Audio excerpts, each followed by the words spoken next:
Yes, sir. How you doing? Hey, how you doing, man? Glad you Doing took. good. Just done for work and back to the rooms. Oh, great, man. I appreciate you doing this for me. So, You're welcome. yeah, Sorry it took so long to communicate back and forth. It's just that's why I went ahead and sent you my number to make it easier because I'm not on Twitter all the time. yeah. Neither am I. Neither am I. So, so I'll go ahead and explain to you what we're doing at Black Leader Analysis. So, Black Leader Analysis, what we're doing is we're taking perspectives of different leaders in the Black community, and we're analyzing them against ego development theory. And so we're trying to figure out what I'm trying to do here is kind of figure out like a blueprint of all different types of black thought and put them in kind of a matrix, kind of a meta theory. And then from that meta theory, I'm going to going to start looking at like different issues with race relations and things like that. So I wanted to talk to you because I don't know a lot of black people that are for the Confederate flag or for Confederate symbolism. And I wanted to see how you came to your conclusions and just basically get your take on who you are because I hear a lot of stuff on the internet and I hate when people talk about people without really knowing them, you know? Yeah, it's yeah. There's all different types of brands they got on me on the internet. Oh, yeah. Oh, yeah. Indian So, Property launched and I got the best one, Neo Confederate. And I was like, I never tried to, I never went on the terms of Neo. And not even close. I don't even call myself a Confederate. okay. Okay. Well, why don't we start with that then? How would you describe yourself and the Southern Pride movement? Oh, one thing. I'm recording this and I'm gonna post the whole conversation online. You're okay with that, right? That's fine. Okay, good. I just wanted to make sure. So yeah, go ahead and explain from your own words what your chief mission is and what is the Southern Pride movement. Southern Pride, it has lots of different terms to it. Again, people think this involves just Southern Pride, the Confederate flag, Rebel Pride. It goes far beyond just that. It has to do everything with American history as well, because at the end of the day, I believe the reason why they're attacking the Confederate flag is an attempt to destroy American culture. And by that saying, the same reasons that they claim that they want the Confederate flag, the symbols of the South, removed, has every, when you talk about the U.S. flag, when you talk about the Union flag, what has that not done compared to the rebel flag, the Confederate flag, or the South? Both sides had slavery. Slavery was legal under the American flag for years. The American flag created lots of monstrosities to a lot of different races throughout time and throughout its history. It's just something part of history, whether the good, the bad, or the ugly. But yet somehow the rebel flag seems to have created to become the scapegoat for it all. And people seem to think that you can just completely forget about what happened on all sides. And I think that's what a lot of people, they get confused and they end up forgetting, because this isn't just an attack on the Southern flag, because once they are successful with getting rid of the Confederate flag, the symbols of the South, what are they going to go to next? Because the excuses that they're using now for trying to remove anything Southern related, they're going to be using those same excuses for removing Lincoln, George Washington, Thomas Jefferson, our founding fathers, the things that made our country into what it is today. And I think that's the end goal that the people who are trying to remove these now are trying to accomplish. And I just think that a lot of people are too brainwashed to see the long-term effects, because when you allow them to take an inch, you think that it's just going to, like the New Orleans Monument, you thought that was the end of it. No, now they're trying to take down a bunch of other monuments now too as well. Joan of Arc, for example, the Andrew Jackson, or the Andrew Jackson one that they have out there. Again, these excuses that they're using never stop. Yeah. There's no end to it. I mean, I can definitely see that. I mean, ultimately, everybody in history is going to have something that they did wrong, and so everybody has something they have wrong with them. So once you get to a position like president or senator or something like that, you have the power for that fault to affect a whole bunch of people. So pretty much anyone in power could be labeled that way. But I wanted to know more about how you got involved in the Southern Pride movement, because I mean I don't see a lot of black people in it. And so what made you take that step as a black person to say, look, this is the movement I want to join up with, and this is what I want to go and fight for? It would have been after Charleston shooting, when you saw all the attacks and them wanted to dig up the graves of soldiers. They went ridiculous on their attempts trying to, again, destroy the Southern symbol. And it's like, and they fought so hard to try to make it seem like that's what everybody was like, that everyone who supports that, everyone who fights it is racist, when that's simply not the case. As a person who lives down here in the South, I see how it is. Yeah, you have the ones who are racist and that fight for that intent. But contrary to the news, majority of those people aren't the racists. Majority of those people aren't the ones who are out there trying to hate other people, trying to use it as a racist symbol. Again, to them, it's a symbol of freedom from oppression from the government. It's a symbol of Southern pride. It's a symbol of Southern heritage, about where you come from, about our states, about our country life, our way of life. Has nothing to do with race or racism. Okay. But yeah, it gets portrayed like that. Okay. So if more black people were to join the Southern Pride movement, how do you think it would benefit them? Like, how would their life be better if, let's say, 10-15% of the black population got into Southern Pride like you are? How would it improve their life?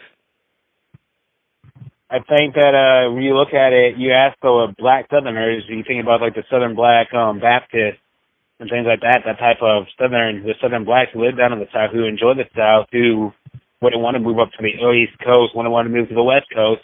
They like it where they're at. Again, it's just one of those things where you don't hear, there was like, they talk about like in 2015 how there was all of a sudden all these flag raising events, that all these flag rallies that we were having, that we were just trying to intentionally agitate and stir up a race war, and that wasn't the case. Again, we were out there silently, living our own lives up until, again, the news media and the politicians pretty much backed us up into a corner and labeled us something that we weren't, and so we had to go out there and show us who we were. And so I think that's what the difference on it is. It's not so much as a small percentage, because you run into a lot of blacks along the way. They have no problem with it. They understand what it's like. They understand what it's about, but they're not up there being verbal about it. But the ones who are, the small majority who are, again, it's just something that we can do to try to encourage other people to voice their opinion and become a voice and show people what it's really like. Again, you have a large majority of any race, really, whether you're black, white, Mexican, Asian, Chinese, again, who has an opinion on it, they're just not verbal with their opinion.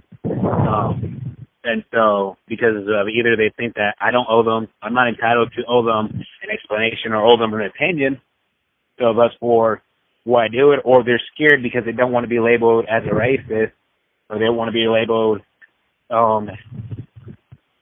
as these labels that they call them, as a bigot, racist, whatever. All these labels that you see and that they're using, and they're scared of being labeled as that, or fear of losing their jobs or where they were. There's so many different excuses out there that you hear from people about why they're worried about voicing their opinion or why they haven't voiced their opinion. It's just because they haven't been encouraged enough, or they haven't seen get enough into their own minds on why they should stand up and say something. So you're really trying to increase dialogue of different perspectives within the black community, or in communities in general, more to say, right? So you see that there are a lot of black people who are out here who don't have a problem with the flag or don't see it as solely racist. and then they're just I've ran into Black Panthers. I ran into Black Panthers before who would even admit how they've seen the difference inside of the ones who do see it as that, and they had no problem with it. And then the ones of the KKK, and I tell people all the time, it's the KKK and the neo-Nazis and the real skinheads. They're not coming out unless you're going to have another full-blown Charlottesville. When they show up, they're going to show up in number.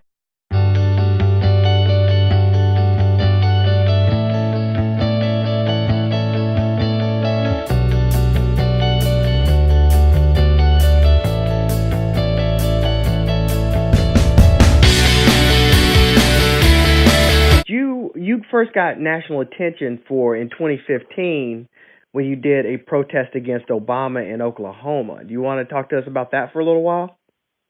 Yeah, the protest, and it really wasn't even a protest. It was more to just make a stand that it's like, it was a way that me as a black man, and I had made a post that went viral a couple of days before then, and it had like 70,000 shares. Like, I had no clue that it would even get like that. It was just one of those things. I got tired of seeing something on Facebook, so I made a post on it, and basically saying the problem isn't with racism, it isn't the stars and bars. The problem with racism are the ones who, it's not the symbol. It's the ones who carry the hate inside their hearts.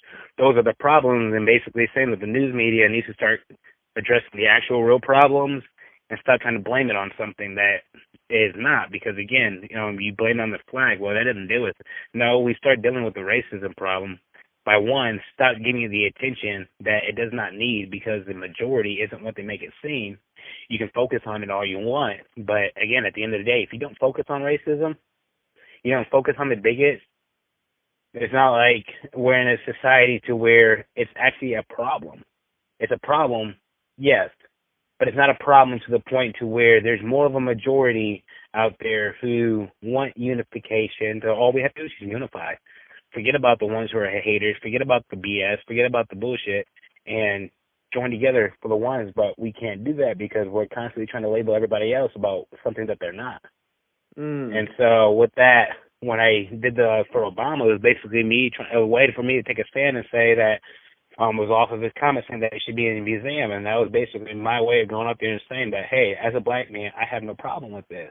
Again, this is a symbol of Southern pride, Southern heritage. It was a way for me to voice my opinion for the ones who are out there, again, being falsely labeled as something, as a racist, when that was not the case.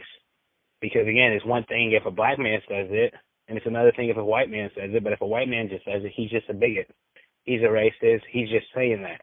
If I say it, then I'm a coon. I'm an Uncle Tom.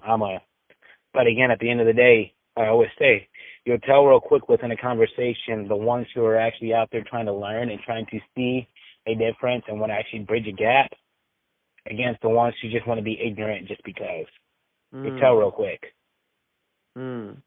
Well, I mean, for me, I'm from Tennessee, and I'm from Murfreesboro, Tennessee. And so my hometown was the hometown of Nathan Bedford Forrest, and he started the Klan.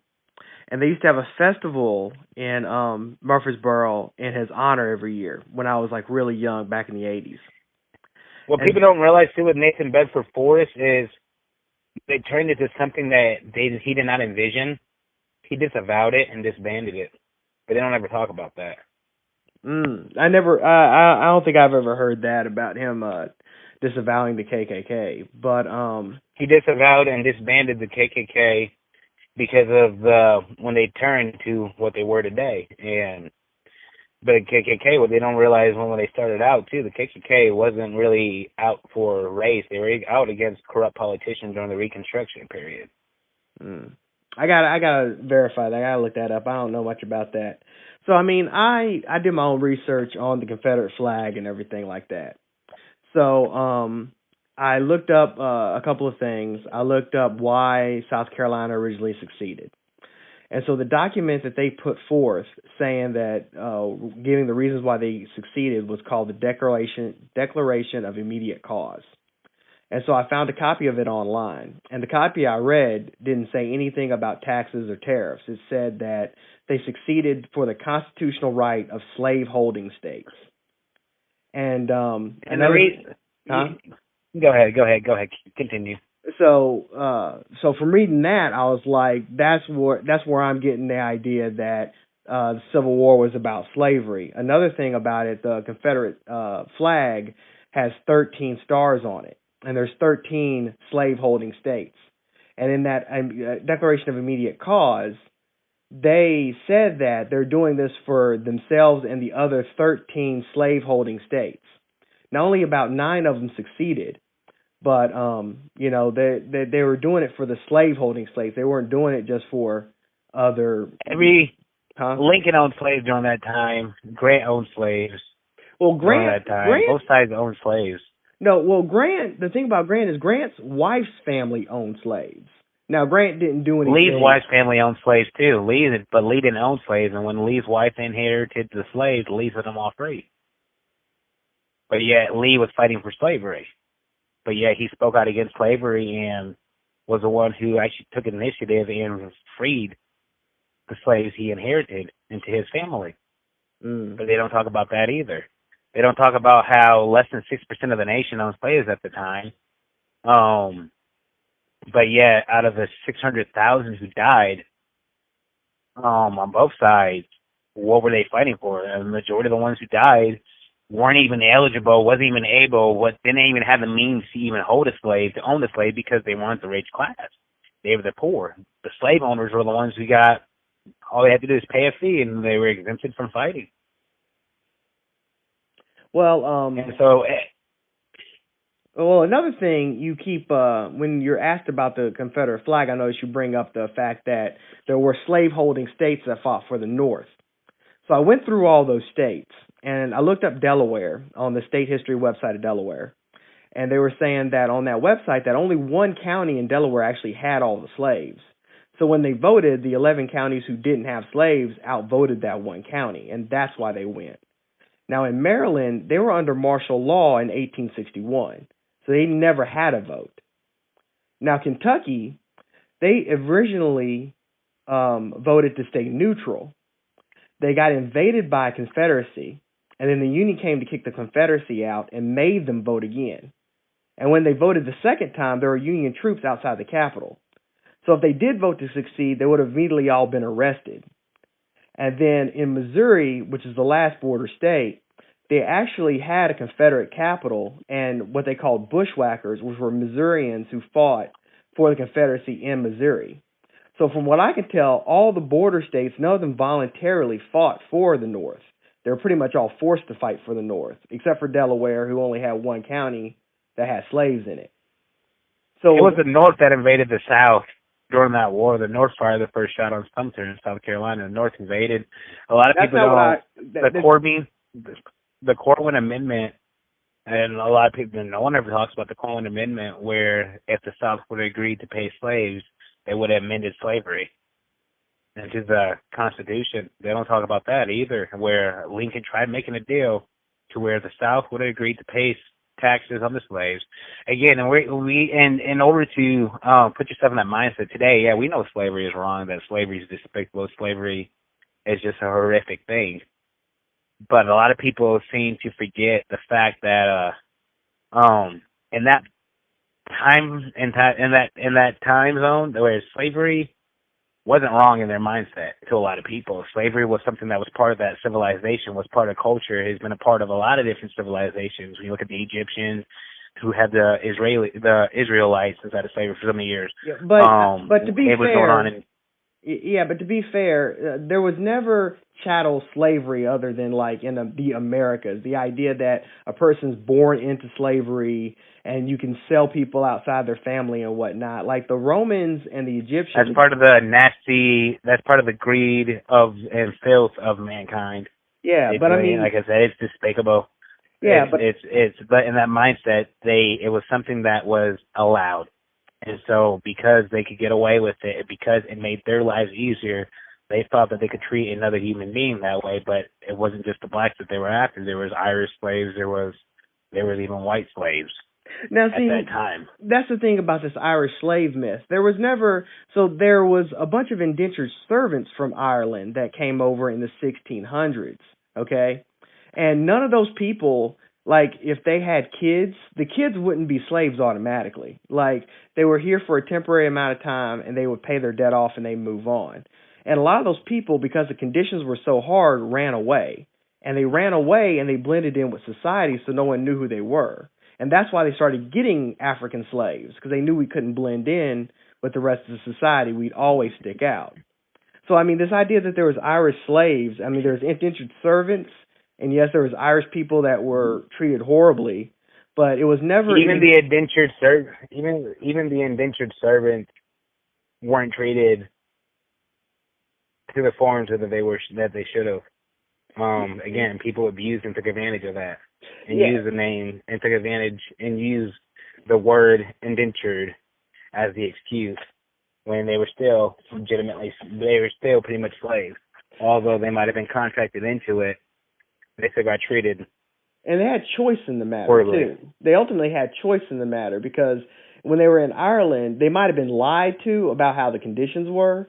But when they were in Ireland, they had the choice of coming over and becoming an indentured slave, whereas Africans weren't. They were kidnapped. And even without the slavery, I mean, a lot of them were sold by the tribes. Other tribes in Africa, too. Still, that's no choice in it. The person actually in slavery never had choice, whereas the Irishman, even if he was lied to, had a choice to come over. And but it's still wrong on all scopes. Yeah, it's definitely wrong. I'm not saying it's right on either one. But there was a systemic, but with black people, there was a very unique and very systemic discrimination that happened even after slavery. Because one of the blog posts I Because it was the easiest, probably because it was the easiest at that time. They were the least educated. Yeah, and I mean, they were the least educated, and it's kind of like that term is like once you educate them, you liberate them. Being the least educated at that time, they were the easiest to take advantage of as part of the dog-eat-dog world, to where you pick on the weaker link, whichever one's the easiest to overcome. And I think that's why you see the majority of the blacks, because of where they came from.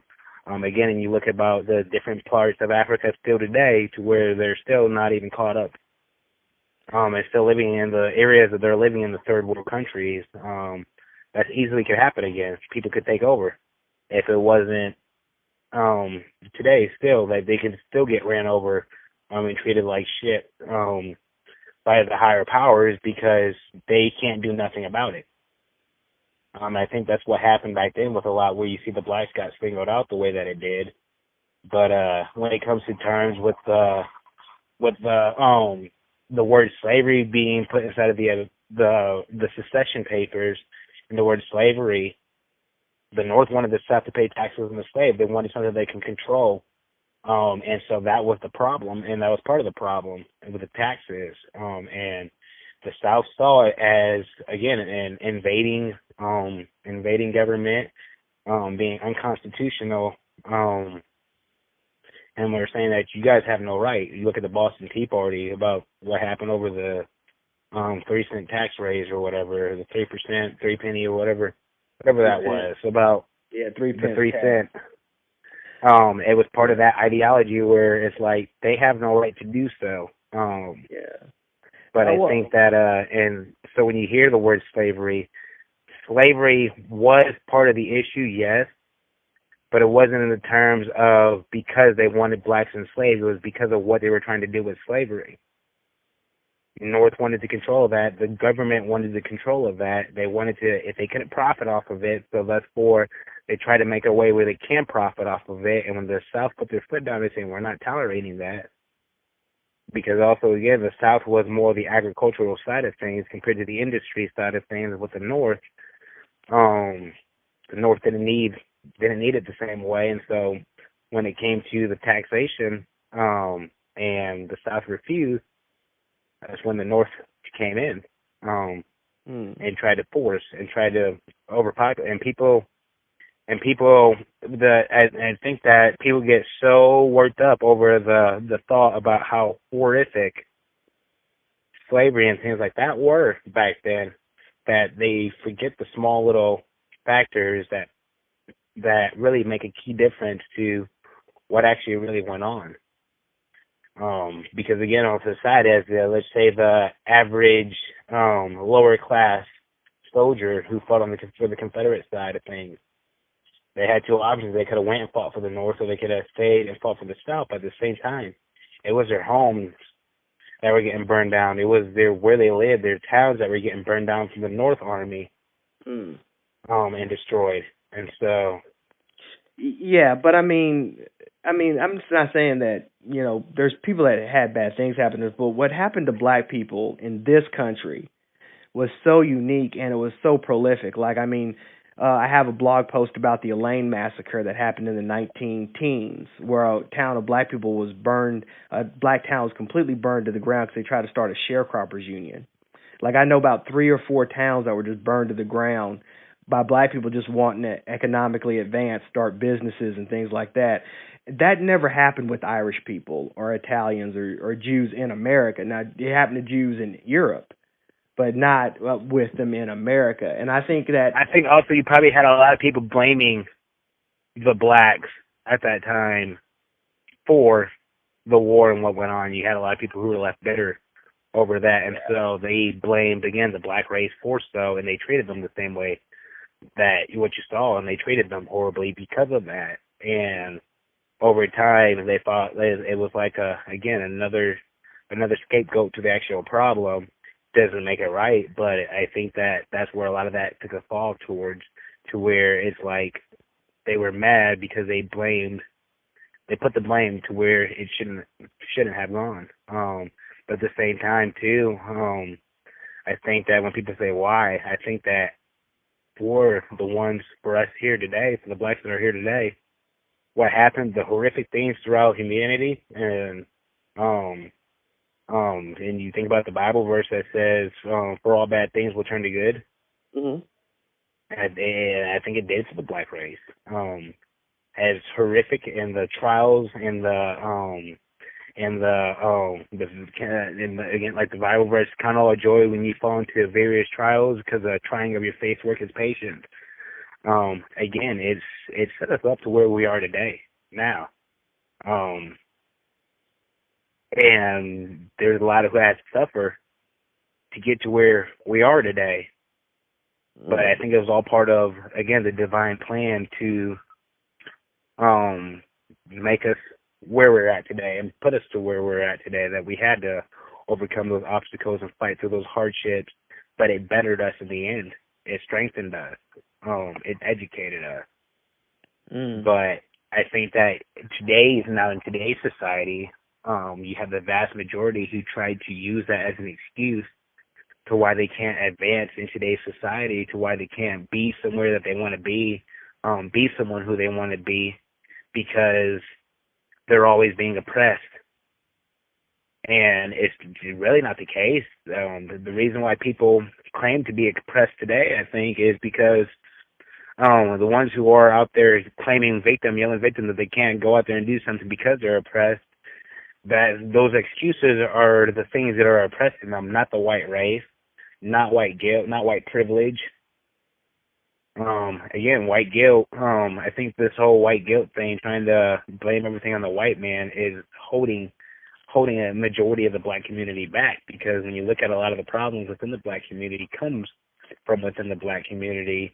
Instead of looking at how hard you got to fight for it, about how hard it is to make it through, how hard it is to overcome, they sit there and complain, and that's all they talk about, is how hard, instead of going out there and stepping up and fighting against it and saying that, no, I refuse to allow this to become what I am today, and I refuse to allow this to slow me down. I refuse to allow this from allowing me to reach my goal and keep on fighting for it. Instead, you get the ones who will always just use it as an excuse and say, woe is me, I can't believe that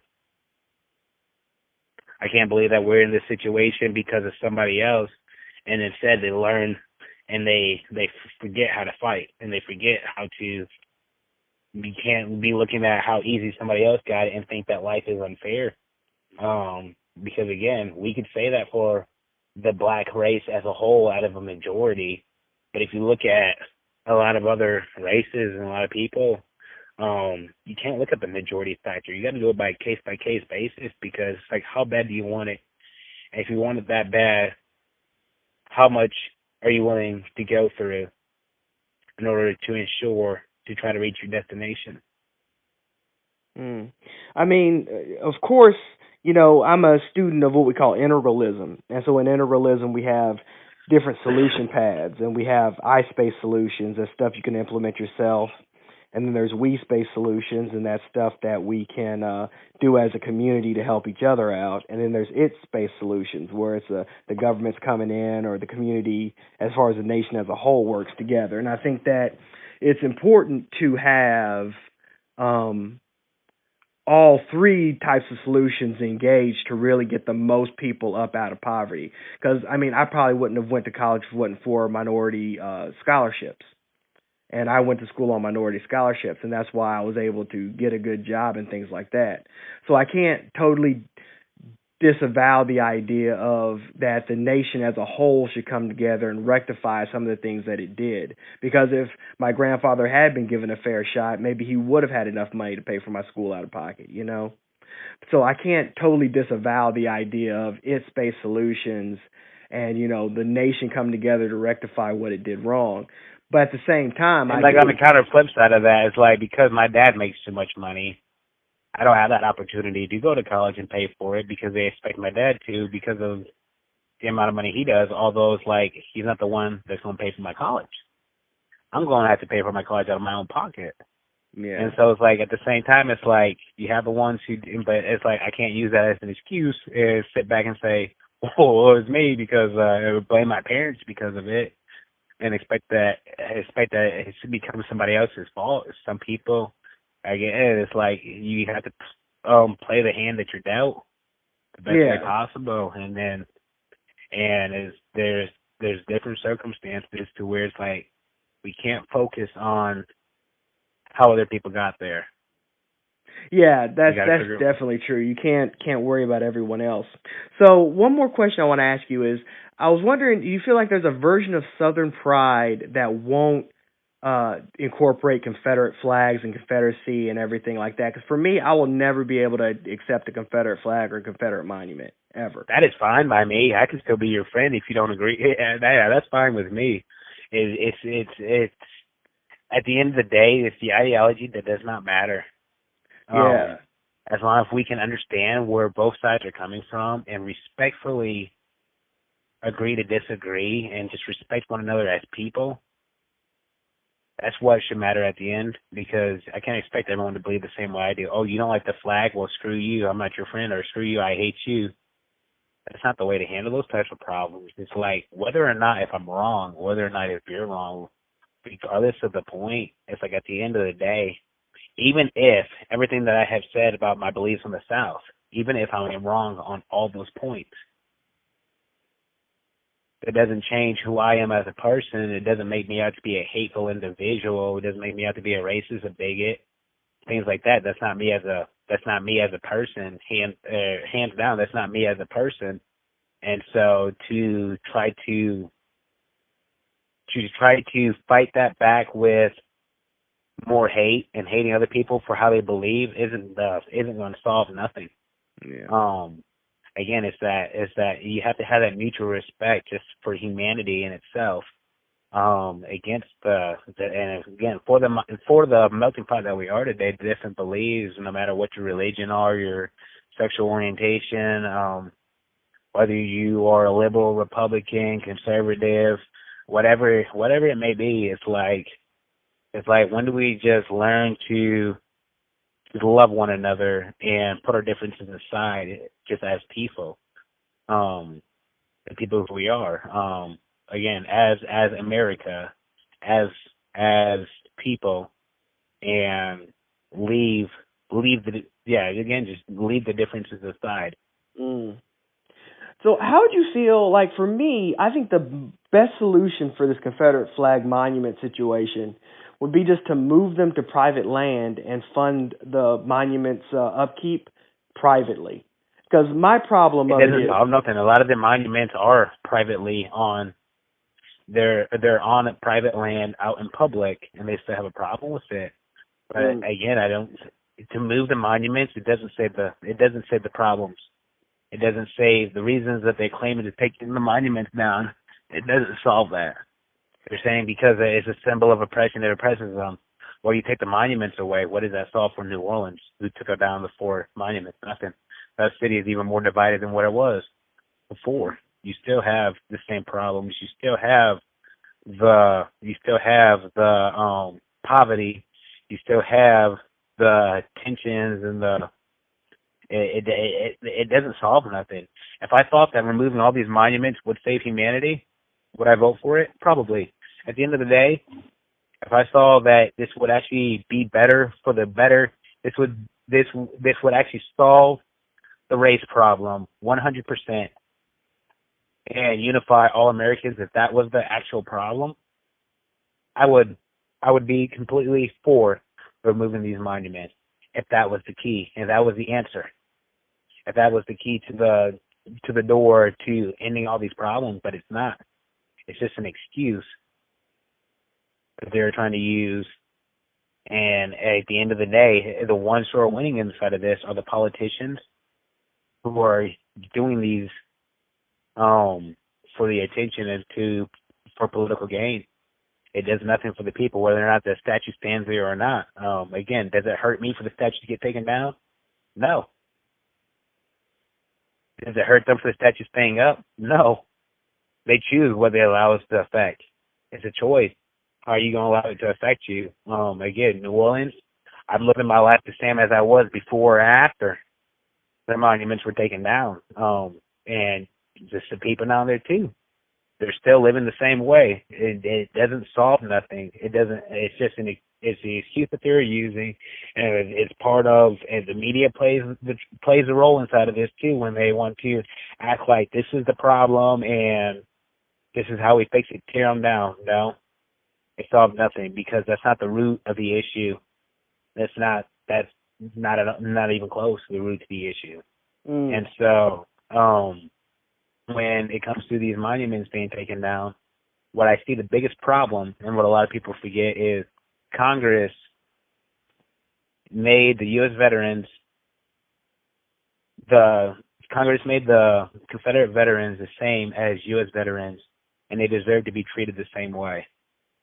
If we allow them to take it down because they were a Confederate soldier, what excuses are going to be using to wipe out Arlington Cemetery? Again, these people should be respected as U.S. military veterans the same way as the veterans today that die. Again, when people talk about, you talk about the family and the ancestors who fought inside of war, is something that you are proud of. It is something that is a patriotic spirit behind you that you got.